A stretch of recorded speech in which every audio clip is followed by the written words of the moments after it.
జై శ్రీరామ్. శ్రీమాత్రే నమః. శ్రీ గురుభ్యో నమః. 2025 సంవత్సరం అక్టోబర్ 19వ తారీఖు నుంచి 2025 సంవత్సరం అక్టోబర్ 25వ తారీఖు కూడా ఈ వారం యొక్క గోచార స్థితిగతులు, అలాగే గోచార స్థితిగతులను అనుసరించి ద్వాదశ రాశుల వాళ్ళకి, ద్వాదశ లగ్నాల వాళ్ళకి ఫలితాలు. ముందుగా అసలు గోచారంలో గ్రహ గమనాలను గురించి ఏ ఏ రాశుల్లో గ్రహాలు స్థితిలో ఉన్నారో ప్రథమంగా పరిశీలిద్దాం. కర్కాటక రాశిలో దేవగురువైన బృహస్పతి వారి సంచారము, సింహరాశిలో కేతుదేవుని సంచారము, కన్యా రాశిలో మిడ్ ఆఫ్ ద జోడియాక్ సెంటర్లో, అంటే అన్ని రాశులకి సెంటర్ రాశి అయిన కన్యా రాశిలో దైత్యగురువైన శుక్రాచార్యుల వారి సంచారము, తులారాశి దైత్యగురువైన శుక్రాచార్యుల వారి రాశి అయిన తులారాశిలో రవి, బుధుడు మరియు మంగళ సంచారము. బుధుడు ఈ 25వ తారీఖు నుంచి తులారాశిలో నుంచి వృశ్చిక రాశిలోకి ఆయన ప్రవేశిస్తాడు. రాహుదేవుని సంచారము కుంభరాశిలో జరుగుతూ ఉంది. వక్రించిన శనీశ్వరుడు మీనరాశిలో సంచారము. అన్ని రాశుల్ని అతివేగంగా చుట్టి వచ్చే చంద్రభగవానుడు ఈ వారంలో ఆయన గ్రహగమనం 3 రాశుల్లో ఉన్నాయి. కన్యా రాశి మొదలుకొని వృశ్చిక రాశి వరకు, అంటే కన్యా, తుల, వృశ్చిక రాశులు, ఈ 3 రాశుల్లో ఆయన గోచారం సంభవిస్తుంది ఈ వారం. ఇవి ఈ వారం యొక్క గోచార గ్రహస్థితులు. ఈ వారం యొక్క గోచార గ్రహస్థితుల్లో ప్రత్యేక అంశాలు ఏవైనా ఉన్నాయా అంటే 2 ప్రత్యేక అంశాలు ఉన్నాయి. ఒకటి ఏంటంటే బుధ భగవానుడు రాశిలో దైత్య గురువైన శుక్రాచార్యుల వారి సంచారము, అలాగే శుక్రాచార్యుల వారి రాశిలో బుధ భగవానుడి సంచారము. కన్యా రాశిలో శుక్రదేవుని సంచారము, తులారాశిలో బుధ భగవానుని సంచారము. ఇది పరివర్తన యోగం పరివర్తన యోగం ఉంది ఈ వారము. అలాగే ఈ పరివర్తన యోగము రవి బుధులు కూడా కూడి ఉండడం వల్ల సూర్యనారాయణమూర్తి ఇక్కడ నీచను పొందే స్థానము, తులారాశి ఆయనకి నీచ స్థానం అవుతుంది. ఇది ఈ వారం యొక్క స్పెషల్. ఈ పరివర్తన యోగము ఏ ఇండికేషన్స్ మనకి కలగజేస్తుంది, ఏదైనా ప్రత్యేకతని సూచిస్తుందా ద్వాదశ రాశుల వాళ్ళకి అని అంటే డెఫినెట్గా ఒక ప్రత్యేకతని సూచిస్తుంది. అదేంటి, ఇప్పుడు యూనిక్గా అప్లై అయ్యే పాయింట్, అంటే ప్రతి రాశి వాళ్ళకి మళ్ళీ విడివిడిగా పాయింట్స్ ఉంటాయి వాళ్ళ రాశిని అనుసరించి, కానీ యూనిక్గా అప్లికేబిలిటీ ఉంటుంది, కొన్ని పాయింట్స్ ఉంటాయి. అవేంటో మొదటగా మనం చూద్దాం. అసలు ఈ పరివర్తన యోగము చాలా మంచిది. అంటే యాక్చువల్గా షష్టాధిపతి సప్తమ స్థానంలో, మనం కాలపురుషుడు కుండలిలో చూస్తే సప్తమాధిపతి షష్ఠ స్థానంలో. మామూలుగా అయితే ఇది అంత మంచిది కాదు, కానీ ఇక్కడ ఈయన దైత్య గురువైన శుక్రాచార్యులు అవ్వడం వల్ల, అలాగే ప్రస్తుతం మనకి అధిచారంలో గురుడు ఉండడం వల్ల దీనికి స్పెషల్ సిగ్నిఫికెన్స్ వచ్చింది. ఈ పరివర్తన యోగానికి స్పెషల్ సిగ్నిఫికెన్స్, ఒక విశిష్ట అంశం ఆపాదించబడింది గురు భగవానుడు అతిచారంలో ఉండడం వల్ల. దీనివల్ల ఏమవుతుందంటే మెయిన్గా వివాహ ప్రయత్నాలు చేసే వాళ్ళకి చాలా మంచి చక్కటి శుభ సమయము. ఏదైనా ఇబ్బందులతోటి వివాహ ప్రయత్నాలు ముందుకు సాగకపోతూ ఉన్నా, అలాగే వివాహితులకి ఏవైనా వాళ్ళ జీవితాల్లో మనస్పర్ధలు ఉన్నా అవి తొలగిపోవడానికి, వివాహం సెట్ అవ్వట్లేదు, ఎన్ని చూసినా ఏదో ఒక కారణాల రీత్యా వెనక్కి వెళ్ళిపోతుంది అనుకున్న వాళ్ళకి అవుతుంది. అంటే మొత్తానికి చూస్తే కనుక వివాహానికి సంబంధించిన విషయాల్లో వివాహం కావడానికే కావచ్చు, అలాగే వైవాహిక జీవితం గడుపుతున్న వాళ్ళకి వాళ్ళ జీవితంలో ఉన్న ఏవైనా లోటుపాట్లు ఉంటాయి, అంటే స్పౌస్కి హెల్త్ ప్రాబ్లం అవ్వచ్చు, లేదా వీళ్ళిద్దరి మధ్య క్లాషెస్ కావచ్చు, లేదా ఏదైనా ఫైనాన్షియల్ మ్యాటర్స్లో ఇద్దరికి ఉన్న ఇబ్బందులు, ఇవన్నీ కూడా సెటరేట్ అయ్యే శుభ సమయం. ఇది మళ్ళీ మీ జన్మజాతకాన్ని అనుసరించి ఆధారపడి ఉంటుంది. కాకపోతే గోచారంలో ఉన్న ఈ బ్లెస్సింగ్, ఒకవేళ మీ జన్మజాతకం సపోర్టింగ్గా ఉంటే కనుక 70% రిజల్ట్స్ మీరు చూస్తారు. ప్రస్తుతం దశ అంతర్దశలు సపోర్ట్ చేస్తూ ఉంటాయి. సపోర్ట్ చేయకపోయినా 40% బెటర్మెంట్ అయితే మీరు డెఫినెట్గా చూస్తారు. ఇది వివాహానికి సంబంధించిన విషయాలు. ఇంకొక మేజర్ బ్లెస్సింగ్ ఎవరికి ఉందంటే బిజినెస్ చేసేవాళ్ళకి. అంటే ఇప్పుడు బిజినెస్లోకి ఎంటర్ అవ్వడానికైతే కరెక్ట్ కాదు, కానీ ఆల్రెడీ ఎవరైతే బిజినెస్, మీరు ఏ రకమైన బిజినెస్ అన్నా చేయండి, ఒక ఫ్యాన్సీ స్టోర్ ఉందా, లేదా ఆయిల్ అండ్ మైన్స్ బిజినెస్ ఉందా, ఇండస్ట్రీస్ ఉన్నాయా, ఏ రకమైన బిజినెస్ అయినా కావచ్చు. సో అది చిన్న మొదలుకొని పెద్ద అన్నీ ఇందులోకి వస్తాయి, రియల్ ఎస్టేట్ అన్నీ వస్తాయి. ఎవరైనా సరే బిజినెస్ చేస్తూ ఉన్న వాళ్ళకి ఇది చాలా మంచి శుభ సమయము. అంటే ఒకటేంటంటే మీ మీద మీకు ఒక నమ్మకం వస్తుంది. ఒక బిజినెస్ అంటే మనకిన చాలామందిని పెట్టుకునే వాళ్ళు కొంతమంది ఉంటారు. కొంతమంది ఏంటంటే కొంతమందితోటి వాళ్ళు నడుపుతూ ఉంటారు. సో ఏదైనా సరే బిజినెస్ ఒక ప్రౌడ్ మూమెంట్గా అయ్యే టైము బిజినెస్ చేసే ప్రతి ఒక్కళ్ళకి అప్లికేబిలిటీ అవుతుంది. మీరు ద్వాదశ రాశుల్లో ఏ రాశిలో అన్నా పుట్టండి, ద్వాదశ లగ్నాల్లో ఏ లగ్నాల్లో అన్నా పుట్టండి, 27 నక్షత్రాల్లో ఏ నక్షత్రానికి సంబంధించిన వాళ్ళైనా కావచ్చు. ఇది బిజినెస్ చేసే వాళ్ళకి అప్లికేబిలిటీ ఉంది. చాలా మంచి సమయము, యూనిక్గా అప్లికేబిలిటీ ఉండే పాయింట్. ఇక్కడ ఏంటంటే ఒక విషయం, కానీ ఇప్పుడు బిజినెస్ స్టార్ట్ చేయడానికైతే అనుకూలం కాదు, ఎవరికి అనుకూలం కాదు. కానీ చేస్తూ ఉన్నప్పుడు ఇది ఇందాక నేను చెప్పాను, కండిషన్ అప్లై. మీ జన్మ జాతకంలో ప్రస్తుతం టైం బాగా సపోర్టింగ్గా ఉంటే ఇదేమవుతుందంటే మొత్తం మీరు తీసుకోగలుగుతారు. సపోర్టింగ్గా లేకపోయినా 40% మీరు తీసుకుంటారు. ఇప్పుడు ఒక ఆపరేషన్ చేయాలంటే ముందు షుగరు, బీపీ ఇవన్నీ చెక్ చేసే కదా డాక్టర్ గారు చేసేది.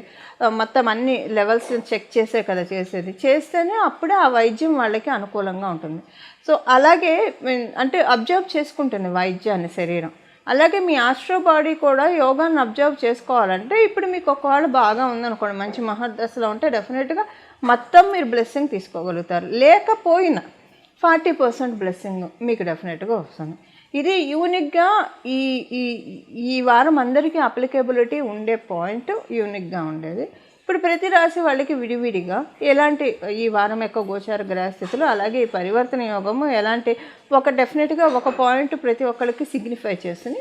ఈ పాయింట్ ఏంటో కూడా మనం చూద్దాం. ఇప్పుడు వృషభ రాశి వృషభ లగ్నంలో పుట్టిన వాళ్ళకి పరివర్తన యోగం అని నేను మొదటి చెప్పాను. ఈ పరివర్తన యోగము మీ రాష్ట్రాధిపతి అయిన శుక్రాచార్యుల వారు కలగజేస్తూ ఉన్నారు బుధ భగవానుడితోటి కలిపి.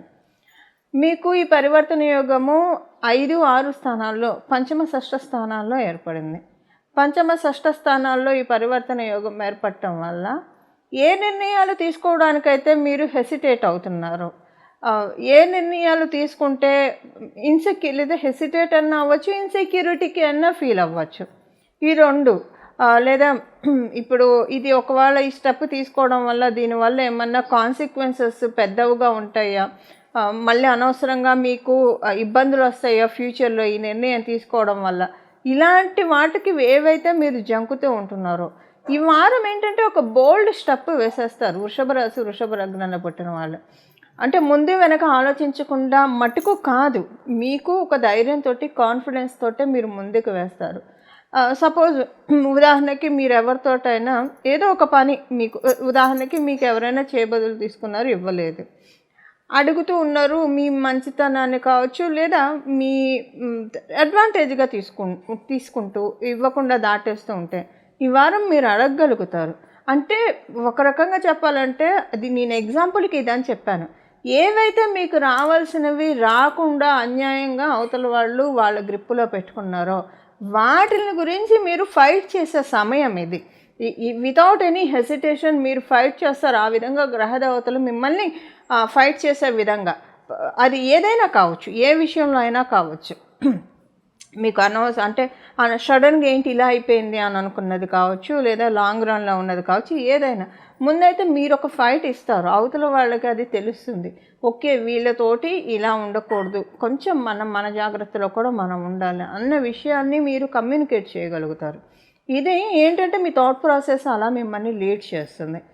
మీకు పిల్లల విషయంలో కొంచెం జాగ్రత్తగా ఉండాలి. పిల్లల విషయంలో అంటే నా ఉద్దేశము ఆర్గ్యుమెంట్స్ ఎక్కువగా ఉంటాయి మీకు మీ పిల్లలకి మధ్య. ఈ వారం కొంచెం మీరు సహనం పాటించాలి పిల్లల విషయంలో. ఇది ఎప్పటికీ అలా ఉండదు, ఈ వారం వరకే ఉంటుంది. ఏంటి ఇంత లేదా మొండి వైఖరి, ఒకవేళ చిన్నపిల్లలు అయితే మొండి వైఖరి ప్రదర్శిస్తారు, లేదా కొంత వాళ్ళకి జలుబు చేసి చికాకు పడడము, ఇలా ఏదన్నా చిన్న ఉంటాయి. బట్ ఓవరాల్గా అయితే బ్లెస్సింగ్స్ చక్కగా ఉంది ఈ పరివర్తన యోగము. ఎందుకు బ్లెస్సింగ్ అంటున్నానంటే you will fight for your things, కాబట్టి బ్లెస్సింగ్ డెఫినెట్గా మరి బ్లెస్సింగే కదా. ఫైట్ చేయడం వల్ల మీకు వస్తాయి అవి చేయడం వల్ల, అంటే అప్పుడే మీకు అనిపిస్తుంది ఇన్నాళ్ళు ఇలా చేసుంటే ఎప్పుడో వచ్చేదేమో, అనవసరంగా స్టాప్ అయ్యానేమో అని మీకు మీరు కూడా అనుకునే సమయము ఈ సమయం, గోచారంలో ఉన్న సమయము. దాంతోపాటు ఈ వారం ఏంటంటే మీకు వ్యాపారస్తులకి మంచి సమయము, వ్యాపారస్తులందరికీ కూడా వ్యాపారం చక్కగా సాగుతుంది. ఉద్యోగస్తులకి ఉద్యోగస్తులకి ఏంటంటేనండి, మీకు ఈ వారము కొన్ని చేంజెస్ జరుగుతాయి మీ వర్క్ ప్లేస్లో. ఆ టీమ్స్ షఫల్ అవ్వచ్చు, లేదా లేదా మీరున్న చోట నుంచి వేరే చోటకి, లేదా అనుకోకుండా మీరు ఒక ట్రిప్కి వెళ్ళాల్సి వస్తారు. ఇలా ఏదన్నా చేంజెస్ కొంచెం జరుగుతాయి. ఈ చేంజెస్ మీకు సంతోషాన్ని కూడా ఆనందంగా కూడా అనిపిస్తుంది. చేంజెస్ వల్ల మీరేమి అంటే ఇష్టం లేని చేంజెస్ అయితే డెఫినెట్గా చోటు చేసుకోవు. ఇష్టం ఉన్న చేంజెస్ చోటు చేసుకుంటాయి. ఇది ఉద్యోగస్తులకి. ఇంకా మిగతా వాళ్ళందరికీ కూడా చాలా మంచి శుభ సమయము. సో గృహిణులకి కావచ్చు, అలాగే మీ సీనియర్ సిటిజన్స్కి అందరికీ కూడా మంచి సమయము. గృహ నిర్మాణ పనులు చేపట్టే వాళ్ళకి అమ్మాలన్నా కొనాలన్నా ఈ వారం పూర్తిగా అనుకూలతల్ని గోచారంలో అయితే కలగచేయట్లేదు. మీ జన్మజాతకంలో ఇలాంటి దీనికి గృహానికి సంబంధించిన అనుకూల అంశాలు ఏమైనా ఉంటే మీరు చక్కగా ప్రయత్నించవచ్చు. కానీ గోచారం అయితే పూర్తిగా సపోర్ట్ అందించట్లేదు. ఇది ఈ వారం యొక్క గోచార గ్రహస్థితుల ఫలితాలు వృషభ రాశి వృషభ లగ్నంలో పుట్టిన వాళ్ళకి. చూసారు కదండి. ఇప్పుడు దీనికోసం ఈ వారం చేసుకోవాల్సిన పరిహారం ఇప్పుడు నేను ఇందాక చెప్పినట్టు, మొదట్లో చెప్పినట్లు, ఒకవేళ మీకు జన్మజాతకం అనుకూలించకపోయినా 40% వస్తుంది. బట్ ఈ రెమెడీ చేసుకుంటే 50% మీరు తీసుకోవచ్చు. ఒక 50 to 60% తీసుకోవచ్చు బాగా ఉన్న వాళ్ళకి. ఇది కాంక్రీట్. ఒక్కొక్కసారి మనకి ఎవరికైనా యోగాలు వచ్చినప్పుడు అవి నిలబడాలి కదా. ఇప్పుడు మనం ఎంతోమందిని చూస్తూ ఉంటాం, సడన్గా రైజ్ అయిపోతారు, మళ్ళీ పడిపోతారు. సో అప్స్ అండ్ డౌన్స్ చూడకుండా, అంటే అప్స్ అండ్ డౌన్స్, అప్స్ ఉన్నప్పుడు డౌన్స్ ఉంటాయి. బట్ అప్ ఉన్నప్పుడు డౌన్కి రాకుండా అక్కడి నుంచి కంటిన్యూ అవుతూ వెళ్ళగలగాలి. ఇప్పుడు యోగము ఇప్పుడు వస్తుంది ప్రతి ఒక్కళ్ళకి, బిజినెస్ చేసే వాళ్ళకి కావచ్చు, వివాహితులకి. కానీ దాన్ని నిలబెట్టుకోవడానికి మళ్ళీ నెక్స్ట్ డేస్లో కూడా కంటిన్యూ అవ్వడానికి జన్మజాతకం బాగున్న వాళ్ళకి ఇది ఇంకా కొంచెం ఎక్కువగా తీసుకోవడానికి ఇప్పుడు ఏం పరిహారం చేయాలో మనం చూద్దాం. దీనికి చేయాల్సింది ఏంటంటే, ఈ వారం అంతా కూడా మీకు వీలుంటే సాయంత్రం పూట 6 నుంచి 8 లోపల మీ ఇంటి దగ్గర మహాలక్ష్మి అమ్మవారి ఆలయం ఉంటే ఆలయ సందర్శనం చేసుకొని రావాలి. సపోజ్ మీ ఇంటి దగ్గర మహాలక్ష్మి అమ్మవారి ఆలయం లేదు, ఏ అమ్మవారి ఆలయం ఉన్నా పర్వాలేదు, గ్రామ దేవత అయినా పర్వాలేదు, వెళ్ళి అక్కడ దర్శనం చేసుకొని అక్కడ ఉన్న దేవిలో శ్రీ మహాలక్ష్మి అమ్మవారిని స్మరించుకొని దండం పెట్టుకొని రండి. ఎందుకంటే అమ్మవార్లు అందరూ ఒకటే కాబట్టి ఆ అమ్మవార్ల శ్రీలక్ష్మి అమ్మవారిని చూడండి. ఈ ప్రాక్టికల్గా మనం చూస్తే ఉద్యోగం చేసే వాళ్ళకి కొంతమందికి ఇది ప్రాక్టికల్గా ప్రతిరోజు, ఎందుకంటే వాళ్ళు ఇంటికి వచ్చేప్పటికి 9 అయ్యే వాళ్ళు ఉంటారు. ఇలా కొంతమందికి సాధ్యపడకపోవచ్చు. సాధ్యపడిన వాళ్ళు ఇది చేసుకోవచ్చు. సాధ్యపడని వాళ్ళు ఏం చేయాలో ఇప్పుడు మనం చూద్దాం. సాయంత్రం పూట 6 నుంచి 6:30, ఇంకా కుదిరితే 7 లోపల అమ్మవారికి సంబంధించిన ఈ నామాన్ని జపించండి. ఇప్పుడు మనం తెలుసుకోబోయే నామాన్ని జపించడం వల్ల మంచి లక్ష్మీ కటాక్షాన్ని అతి శీఘ్రంగా పొందడానికి చక్కటి అవకాశం ఉంటుంది. ఇప్పుడు మనం జపించాల్సిన నామం ఏంటో మనం చూద్దాం. ఇది మనసులో ఒక 1 hour పాటు 6 to 7 ప్రతిరోజు సాయంత్రం పూట జపించాలి. అదేంటో ఇప్పుడు మనం చూద్దాం. శ్రీ మహాలక్ష్మే నమః, బిల్వ నిలయాయ నమః, శ్రీ మహాలక్ష్మే నమః. శ్రీ మహాలక్ష్మే నమః, బిల్వ నిలయాయ నమః, శ్రీ మహాలక్ష్మే నమః. శ్రీ మహాలక్ష్మే నమః, బిల్వ నిలయాయ నమః, శ్రీ మహాలక్ష్మే నమః. ఈ నామంతో ఇప్పుడు నేను చెప్పిన ఈ నామం, ఈ 3 నామాలు ఏవైతే ఉన్నాయో ఇది ప్రతిరోజు సాయంత్రం మీరు ఒకవేళ టెంపుల్కి వెళ్ళినా ఈ నామం చెప్పించవచ్చు, చాలా మంచిది. టెంపుల్కి వెళ్ళలేని వాళ్ళు ఈ వారం అసలు ఎప్పుడు కూడా సాయంత్రం పూట ఈ నామాన్ని 6 to 7 మధ్యలో జపిస్తే మంచిది. లేదా కనీసం ఒక 15 నిమిషాలైనా కేటాయించి మానసికంగా జపం చేసుకోండి. అద్భుతమైన ఫలితాలు శ్రీ మహాలక్ష్మి అమ్మవారి కృపాకటాక్షాల చేత, లక్ష్మీనారాయణ కృపాకటాక్షం చేత, అలాగే ఉమాశంకరుని గౌరీ శంకరుల కృపాకటాక్షం చేత, సరస్వతి అమ్మవారి కృపాకటాక్షం చేత చక్కగా మన జీవితంలో ఆనంద గంటికల్ని మోగించుకోవటం అనడంలో ఏమాత్రం సందేహం లేదు.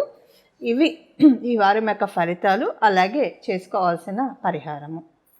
ఇలా మనమందరం కూడా అమ్మవారి కృపకి పాత్రులు అవ్వాలని చెప్పి మనస్ఫూర్తిగా మనందరి తరఫున అమ్మవారిని నేను కూడా ప్రార్థిస్తూ మంగళం. నమో భగవతే వాసుదేవాయ.